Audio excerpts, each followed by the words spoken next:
In Argentina, in preliminary results with over 90% of the votes counted, the opposition coalition led the legislative elections in Buenos Aires, representing an overwhelming defeat for the current government of Javier Milei.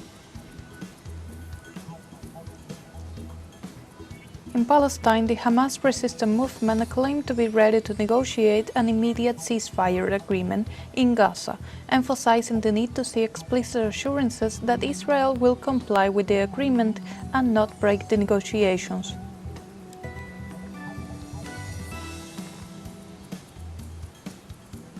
During the second Global South 2025 Media and Think Tank Forum in China, the impact of U.S. cognitive warfare was addressed.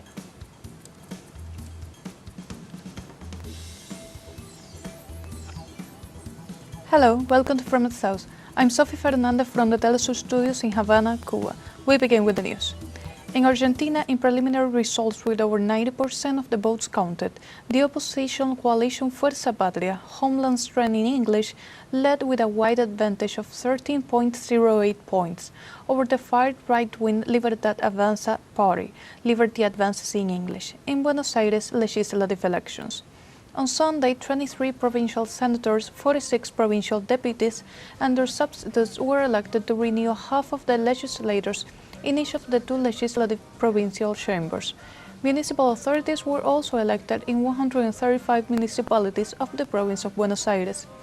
The opposing coalition, led by Governor Axel Kicillof, obtained 47.20% of the votes, while the ruling party, far right-wing alliance Liberty Advances, obtained 33.86%. This Sunday's elections in Buenos Aires are key for the upcoming national legislative elections on October 26.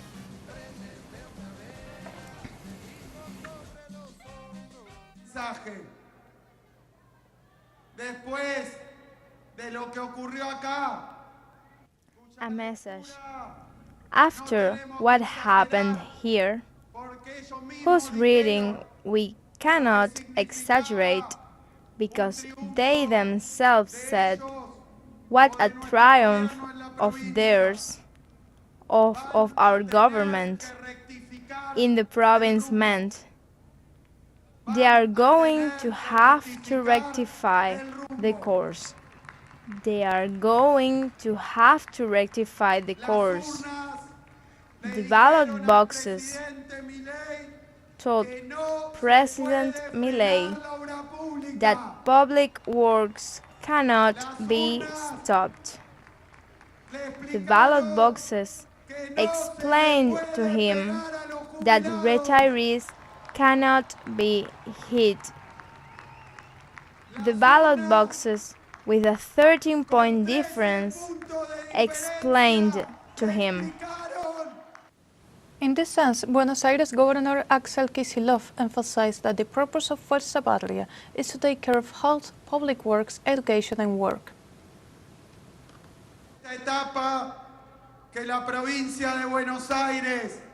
At the beginning of this stage, that the province of Buenos Aires, that the government we headed was going to work as a shield and as a network to defend and protect our people as far as possible.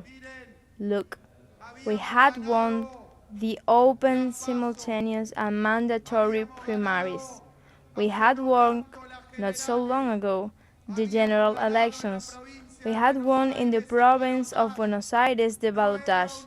It was not a decision, it was not an idea of our own.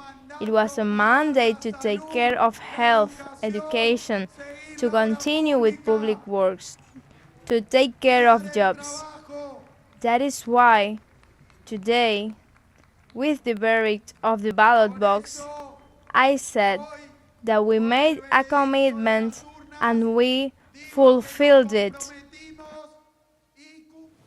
After victory in the legislative elections in the province of Buenos Aires, Governor Axel Kicillof thanked all the people of Buenos Aires and the political strength of the coalition.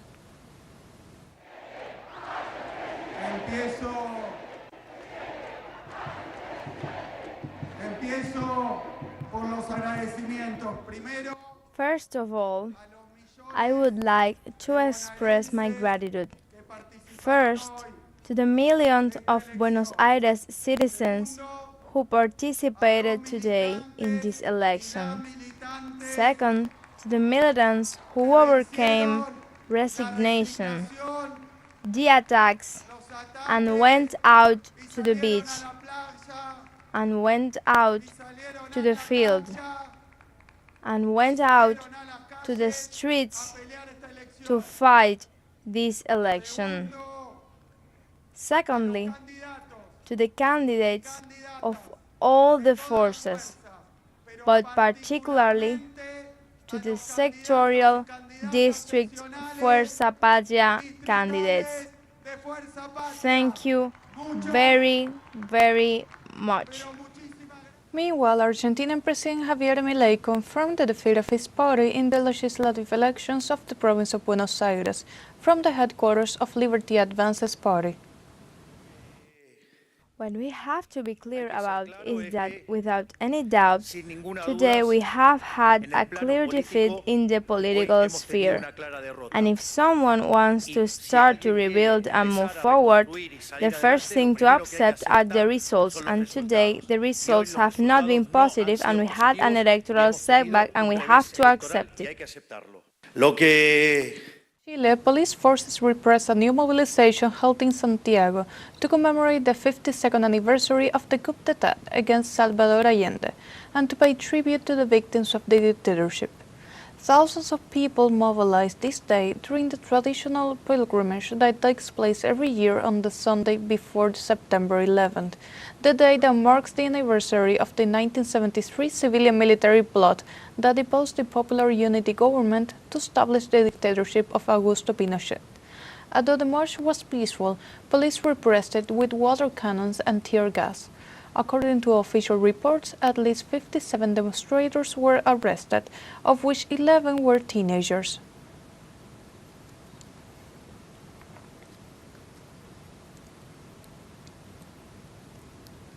Meanwhile, in Brazil, Independence Day is celebrated on September 7th, commemorating the moment when the country declared its independence from the Portuguese colonial empire in 1822. The commemorations of this special day and Brazil's role on the world stage, especially through cooperation with the emerging powers of the BRICS group, are fundamental to the country's national identity and geopolitical influence. Patriotic Day, as it is also known, is a public holiday in Brazil, during which the country celebrates its freedom and cultural identity. In addition to the official ceremonies, cities throughout the country host various cultural events, concerts, folkloric dances, and fireworks, reflecting the diversity and pride of the Brazilian people.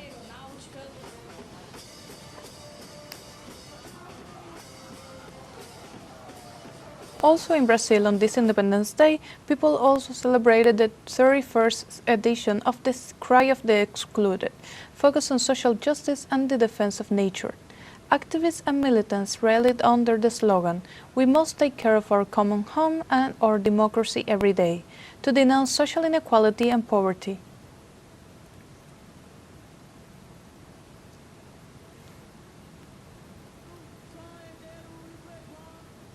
Meanwhile, popular movements in Brazil mobilized on Sunday to reject the amnesty granted to political supporters of former President Jair Bolsonaro and against U.S. interference. Brazilians demonstrated under the slogan "No amnesty for Bolsonaro and coup plotters," in defense of sovereignty and national democracy. Rally organizers said only Brazilian citizens can govern their country, in allusion to the interference attempts from the White House. Also on this day, the Popular Movement's coalition demonstrated for the reduction of the 6x1 working week and the exemption of income tax for those who earn up to $923 per month.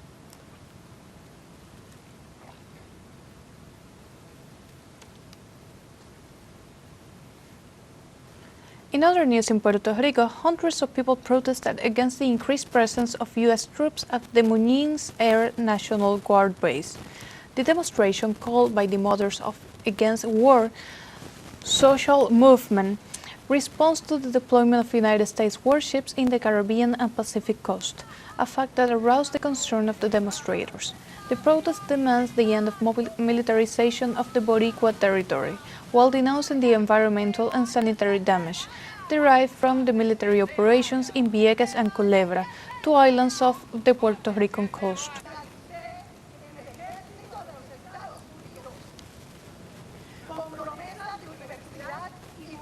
In Cuba, the Electric Union and the Ministry of Energy and Mines reported that electric service has been restored in the eastern region of the country, following an interruption that occurred Sunday night. According to official statements, at 10 p.m. local time on Sunday, normal electricity supply was resumed in the province of Las Tunas. Later, the substations in Holguín were energized, and early this Monday morning, the arrival of supply to Santiago de Cuba and Guantánamo was confirmed. Through its X account, the Ministry of Energy and Mines declared at 1:25 a.m. local time that the national electric system power had been reestablished. The Electric Union stressed that the national electric system continues to operate normally in the center and west of the country.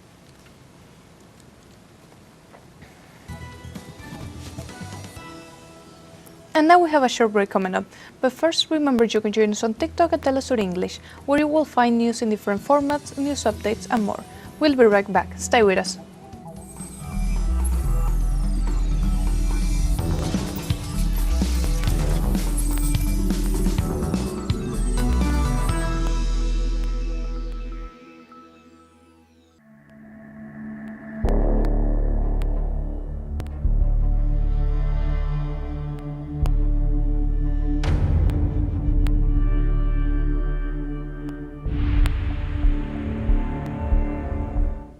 Welcome back. In Palestine, the Hamas resistance movement claimed to be ready to negotiate immediately a ceasefire agreement in Gaza, emphasizing the need to see explicit assurances that Israel will comply with the agreement and not break the negotiations. The Hamas Islamic Resistance Movement has confirmed that it received proposals sent by the United States government aimed at achieving a ceasefire in Palestine and welcomes any effort that contributes to ending the Zionist massacres of its people. The organization reiterated that Palestine is ready to sit down immediately to discuss the release of all those held in exchange for a clear announcement of the end of the war, the complete withdrawal of the Israeli army from Gaza, and the confirmation of a committee to administer the enclave from independent Palestinians, who would begin its administration as soon as the truce came into force.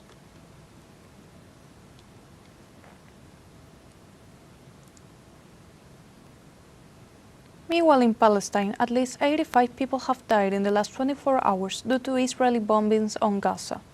According to medical data, the death toll has risen to 64,360, and almost 162,800 people have been injured. Health authorities recall the number of deaths could rise, as several victims remain trapped under the rubble and have not been able to receive medical attention due to the continuous Israeli attacks. Despite calls from the United Nations Security Council for an immediate ceasefire, Tel Aviv continues its aggression against the Gaza Strip.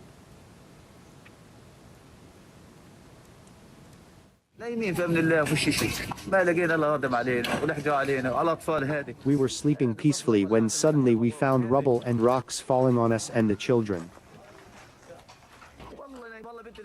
This little girl was pulled out from under the rubble. Two rockets penetrated the second floor, fell on the ground floor, and exploded among the displaced people. Around the world, several human rights organizations denounced the catastrophic situation in the Gaza Strip and various war crimes committed by the Zionist regime. Human Rights Watch organization warned that the situation in Gaza was already catastrophic before the Israeli offensive and called on the international community to impose an arms embargo on the Zionist regime and sanction the officials responsible for war crimes. The UN also said half of Gaza's population is in the brink of famine, while the UN Commission of Inquiry called the Zionist state policies deliberate starvation of civilians. Since the beginning of the aggression against the Gaza Strip, various humanitarian organizations warned of an unprecedented catastrophe due to food shortages, lack of medicine, and the blockade imposed by the Tel Aviv regime.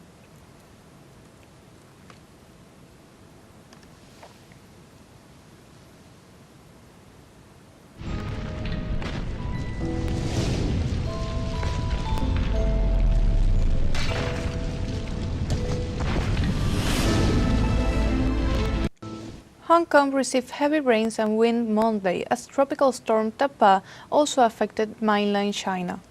On Sunday night, Hong Kong's observatory raised its number 8 storm signal, the third highest in the city's weather system. At 9 a.m. local time, it reported that Tapa had maximum sustained winds of about 110 km per hour near the center. 2 people were injured in the storm and sent to a hospital for treatment. The government received about 20 reports of toppled trees in the city, with hundreds of people seeking refuge in temporary centers. Guangdong province, located near Hong Kong, has halted some train and ferry services ahead of the storm.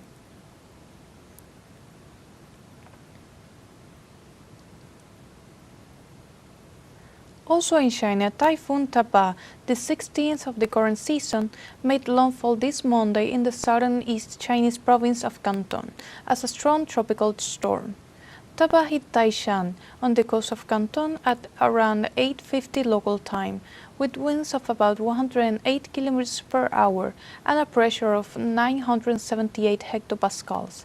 The observatory forecasts that the phenomenon will move to the northwest at about 20 km per hour and will progressively lose strength as it moves inland, after leaving winds of between 10 and 11 degrees on the Chinese scale, equivalent to a severe tropical storm.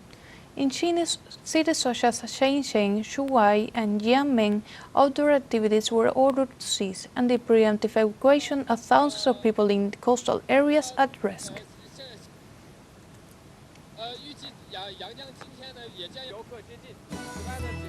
Now we have a second short break coming up, but before we invite you to visit our Facebook page at teleSUR English, where you will find our top stories, special live coverage, and much more. Follow our page and activate the notification button to stay up to date on the world's most recent events. Final short break coming, don't go away.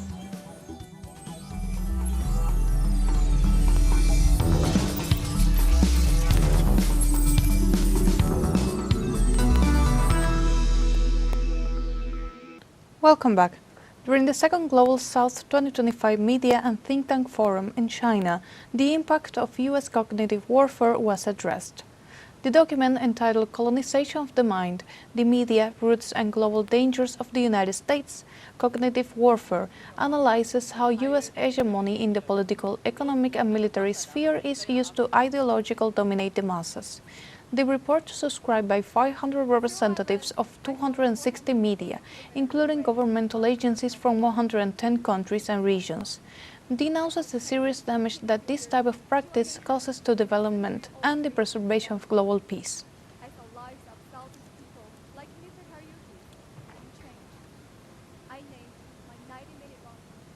In other news, the South Korean government announced Sunday that the 300 workers detained after a massive immigration raid at the Hyundai plant in the United States will be released and brought home. On Friday, U.S. Immigration and Customs Enforcement (ICE) detained 475 people, mostly South Koreans, during a raid on Hyundai's Georgia manufacturing site, as part of the ongoing anti-immigration policies by the administration of President Donald Trump. The Chief of Staff, Kang Hong-sik, said South Korea and the U.S. finalized negotiations on the workers' release, adding that the country plans to send a charter plane to bring the workers home as soon as remaining administrative steps are complete. Local media reported Foreign Minister Cho Yoon is to leave for the United States for talks related to the workers' releases.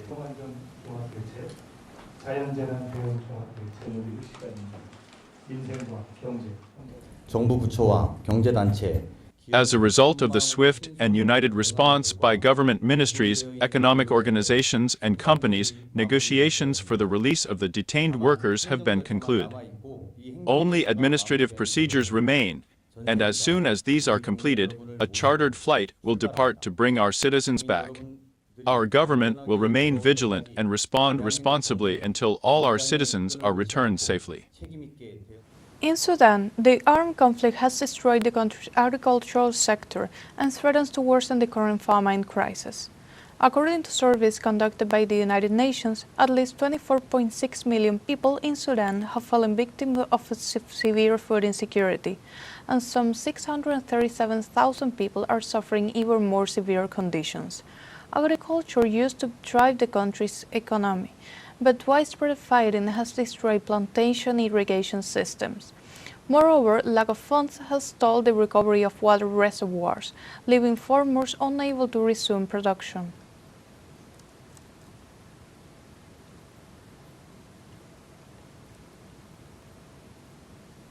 Now we move to Ethiopia, where the one-day Second Africa CARICOM Summit focused on both cooperation and on a joint plea for colonial abuse reparations. At the summit held at the African Union headquarters in Addis Ababa, CARICOM Secretary General Carla Barnett said that the meeting would help promote cooperation, particularly in trade and health, but that it would also be addressing reparations. She said that the injustice of colonial rule and the transatlantic slave trade are reasons why these countries lag behind developed nations. This summit not only focused on reparations for African nations and people of African descent, but also on forging stronger relations between Africa and the Caribbean region. And a product of both history and culture. It is therefore feast.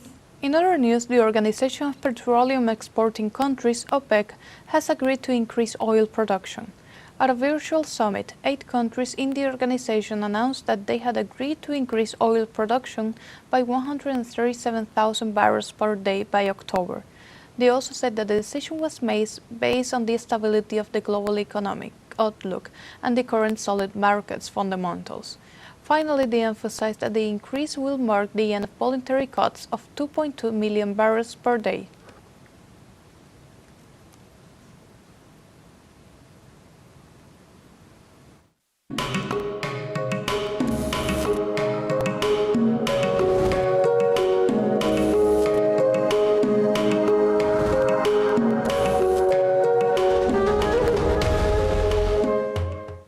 In Nepal, thousands of devotees gather at Kathmandu Durbar Square to celebrate the month-long festival season, beginning with a parade for the living goddess Kumari.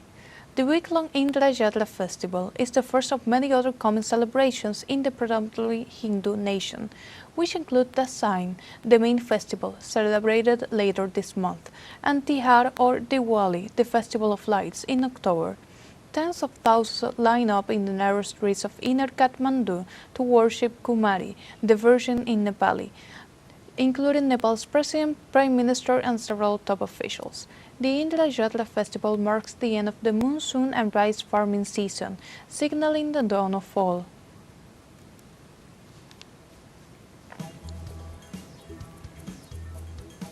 Like this, we have come to the end of this news brief. You can find this and many other stories on our website at telesurenglish.net and join us on social media. We are on Facebook, X, Instagram, Telegram, and TikTok. For Telesur English, I'm Sophie Fernandez. Thank you for watching.